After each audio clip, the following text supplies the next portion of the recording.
do you want of me? Do what I beg you to do. Now you come to me and you say, Don Corleone, give me justice. You come into my house and you ask me to murder. I ask you for justice.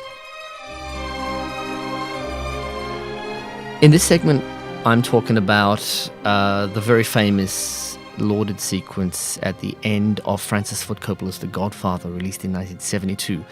It's the execution of the heads of the families.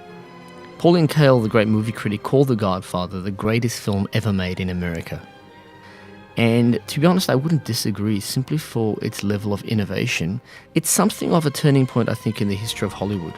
I want to take one example, quite a simple example of this innovation in the one sequence, and I suppose try to explore the way in which Coppola is taking a tried and tested example of film language, something we've been using for roughly 100 years. It's a technique called parallel editing, and I think Coppola's going to push it as far as he can. Vitam aeternam. Amen. Michael Francis Rizzi, do you renounce Satan? I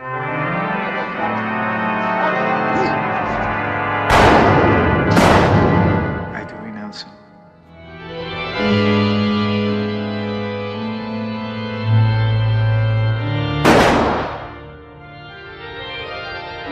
And all his works?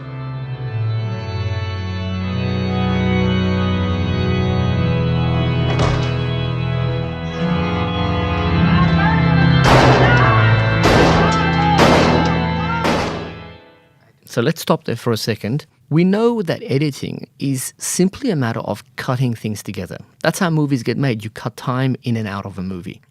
In this case, we're looking at a particular example of editing, and it's called either parallel editing, sometimes called parallel montage, and it's really been with us for about a century. Coppola is here concluding his film, this is the great dramatic finale, by cutting together a scene of relative peace, called quiet, serenity, the baptism sequence in the church, with a scene of excessive brutal violence. And this scene was actually quite controversial for the time in terms of its graphic violence. The parallel editing is used here in the most common way, which is to say, what we take as a spectator is that these events are taking place at the same time. The baptism is taking place in the church at the time that these people are being killed. The inference, I suppose, is for the spectator is Michael Corleone has commissioned these killings. When I teach this scene, I always ask someone in the lecture theatre, so tell me what the point is that is being made by the filmmaker. Invariably, people who have not seen the film can immediately pipe up and say, this guy killed these people. Okay, so on a plot level, pretty conventional. We've seen this a million times. I suppose I want to talk about why this scene has such a stunning intensity.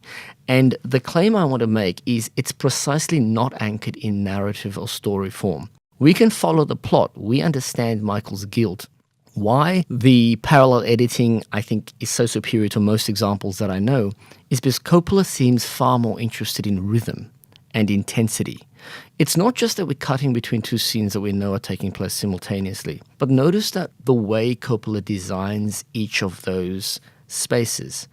In the church, we have the quietness of a sacred ritual.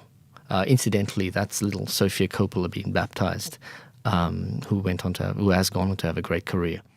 When we go to the violent scenes, we have far more aggressive cutting, far more aggressive use of sound, a far more graphic approach to the visual image. When we come back again to the church, everything seems to settle.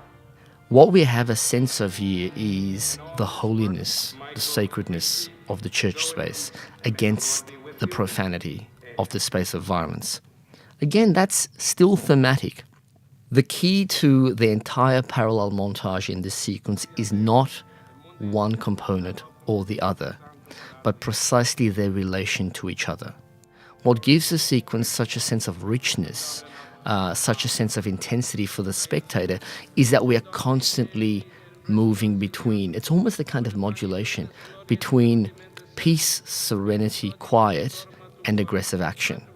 I'm going to use a musical term here, which is called counterpoint. Counterpoint in music refers to two independent tracks that have some kind of relation but do something on their own.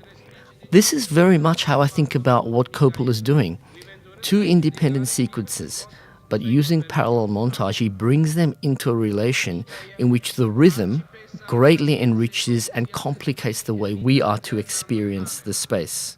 The killings and the intensity of those violent acts function only in relation to the stillness. It's a slightly complicated idea, but what I want to give you a sense of is that this sequence is actually compelling you to engage in this rhythmic play between stillness and violent action.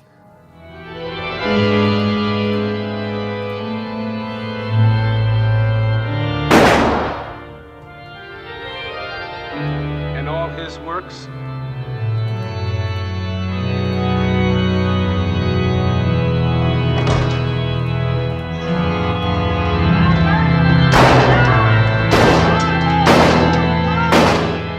I do renounce them.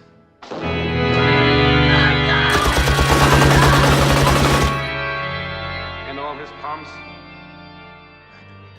All right, so I hope this gives you a sense of the way that a very traditional editing technique can be used in an imaginative way that focuses on rhythm and intensity and the experience of the spectator over and above plot development. I think it's a great innovation, and it's why the sequence is so justly famous.